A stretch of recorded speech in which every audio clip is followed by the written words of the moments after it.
This is very simple. How many people in the world are suffering from Electra complex? How many people are suffering from, mother complex, father complex, daddy issue, this issue, that issue, Oedipus complex, blah, blah complex? All these complexes are there. All the neuroses are there. Now you tell me all this. And then you also know half the problem is because of conditioning. If conditioning is the problem for you, and then how can you resolve it? So you don't need a guru. You resolve your garbage yourself. You deal with your daddy issue by hugging a pillow at night and crying. The daddy issue becomes a bloody marriage issue. Then you can't have a relationship. You can't experience intimacy. You can't flower. You know what I'm saying? Because the conditionings are there at the back that are dealing. So the gurus are trained to remove these conditionings. The conditionings that the gurus talk about was then changed to Pavlov and the dog. Ivan Pavlov, he and his dog. And then he realized that by ringing the bell, the behavioral science, by ringing the bell, the dog salivated or whatever, operant conditioning, and then Skinner's conditioning, B.S. Skinner. And then he was talking about conditioning by reward and punishment. The real conditioning is your fear. And because of your fear, you are exhibiting all kind of neuroses. Even if I say hello, someone can say like, yeah, ooh, yeah. I would just say hello, So even at that level, you need a guru. Of course, the psychologists propagated the idea that the gurus are bad because there was a direct conflict of interest. Psychology wanted to sell something and the gurus are free. So Freud was very afraid that he will be found out because he was taking from the gurus. And all these guys, like this bloody Carl Jung, these Americans can't even say Carl Jung, they'll say Carl Jung. Bloody hell, learn to say his name, man. He's a Swiss guy. No Jung there, it's Jung. Huh? This Carl Jung, he came to India about 10 to 15 times. Guru is not important. And he met gurus every time he came. Everyone knows that. Everyone knows that Carl Jung does not know Sanskrit, doesn't go through anything. But he has an opinion. He has got a book on chakra. He wrote an introduction in The I Ching by Richard Wilhelm. Carl Jung wrote an introduction. He does not know Chinese. He's never been to China. He doesn't understand anything. But he has an opinion. Now, may I ask you, you don't need a guru because, these are important people. You don't need a guru. You listen to this crap. You listen to this and you believe that you don't need a guru. You know everything, by your birth, you know everything. I know, okay, this whole talk on gurus and, how you don't need a guru and what you need. You need YouTube. And this is this new, psychology was fighting against gurus. Because they take the guru's material and then they pretend it to be theirs. The whole thing that Freud is talking, the whole thing is coming from Schopenhauer, the libido. And then he is talking about a libido. This whole thing is coming from the streets of Chennai. Every child in Chennai will know what is a libido. For the Western world, it's institutionalized and kept sacred and secret, and you got to earn your PhD. But a freaking street kid in Chennai will tell you what is libido. Street kid in Chennai will tell you, the anal retentive disorder. They will say, in North India also, they will say, what, your ass is blocked by fat or what? Anal retentive disorder. So simple, one word only. Why are you misbehaving like this? So we all know, So, but of course, Freud never left his home. He never left his bathroom. From there, he was like, blah, blah, blah, blah, blah, blah. You know the stories that they tell you. They will talk nonsense until the money is exhausted. Now is a very dangerous point for them. The Western countries have created copyright, intellectual property rights, patent rights, only to protect their own rights. It doesn't protect the gurus.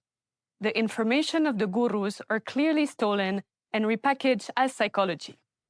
You can see how much the Western people were following spiritualism at the time of the Transcendental Society, of Ralph Waldo Emerson Henry David Thoreau, Nathaniel Hawthorne. Spiritualism was a very important culture of the US and of thinking Europe. Ralph Waldo Emerson was a deep admirer of the Bhagavad Gita, which he referenced frequently in his journals. He wrote, "I owed a magnificent day to the Bhagavad Gita. It was the first of books. It was as if an empire spoke to us. Nothing small or unworthy, but large, serene, consistent, the voice of an old intelligence which in another age and climate had pondered and thus disposed of the same questions which exercise us." Henry David Thoreau claimed himself to be a yogi and was reading the Bhagavad Gita every day. He wrote, "In the morning, I bathe my intellect in the stupendous and cosmological philosophy of the Bhagavad Gita, in comparison with which our modern world and its literature seem puny and trivial." He also said, "Whenever I have read any part of the Vedas, I have felt that some unearthly and unknown light illuminated me. In the great teaching of the Vedas, there is no touch of the sectarianism. It is of ages, climes, and nationalities, and is the royal road for the attainment of the great knowledge." This was hijacked by the Lilliputans in the name of science and repackaged as psychology and sociology. Germany invested in researching on these ancient spiritual systems to modernize itself. This was why they were studying the Bhagavad Gita, which was translated very early in Germany and in France. One first complete version was translated and published by Friedrich Meyer in 1802, then another one in 1823 by August Wilhelm von Schlegel. The missionaries based in Kerala, such as Hermann Guntert from the Basel Mission, also took all the mathematical concepts back to Germany. The Basel Mission was a Swiss-German network founded in 1815. The missionaries in Kerala collected local texts and shipped manuscripts to Basel and other German-speaking academic centers. This is how calculus and many other Indian concepts were taken to Germany. The Bhagavad Gita was first published in France in 1787, translated by Jean-Pierre Parot. The first direct translation Sanskrit to French was produced and published by Jean-Denis Lanjuinet in 1832. Abraham Hyacinthe Anquetil du Perron was a French scholar and pioneer, who as early as the mid-1700s recognized the importance of studying Indian traditional sacred texts. Du Perron studied the Yoga Vasistha, which prompted other Europeans to look into Indian philosophy, especially to try to understand the ideology that is in the Bhagavad Gita. While he did not produce a standalone French translation of the Bhagavad Gita, he engaged with the text through his broader work on Indian scriptures. His work introduced European intellectuals to the core philosophical concepts of Vedanta, directly influencing thinkers like Schopenhauer long before the Bhagavad Gita became widely known in France. Even earlier, Gaston Laurent Coeur-Doux, who was a French Jesuit missionary in South India, demonstrated the relationship between Sanskrit and European languages in a 1767 memoir, decades before Sir William Jones. He can be considered the first philologist, way before Max Muller. Coeur-Doux compiled a Telugu-French Sanskrit dictionary that is still authoritative. Anquetil du Perron was an admirer and correspondent of Gaston Laurent Coeur-Doux, walking all the way from Calcutta to Pondicherry to meet him. All this information of the gurus got then translated as linguistics, psychology, sociology, etc., and was then sold in the USA by the Lilliputans as the scientific representation of thinking. This was further enhanced in France by Jacques Derrida and Jacques Lacan. Freud got his information by analyzing Schopenhauer's reflection on eros, translating them into a simplistic biological reasoning. This was later rehashed by Carl Jung, through his association with Friedrich Eckstein, a theosophist who co-founded the Vienna Theosophical Society and who was a close associate of Karl Kellner. Freud was directly exposed to Eastern yogic and tantric frameworks being adapted for Western circles. Karl Kellner, an Austrian chemist and inventor, immersed himself in yoga and tantric practices during his travel through Europe and the Ottoman Empire.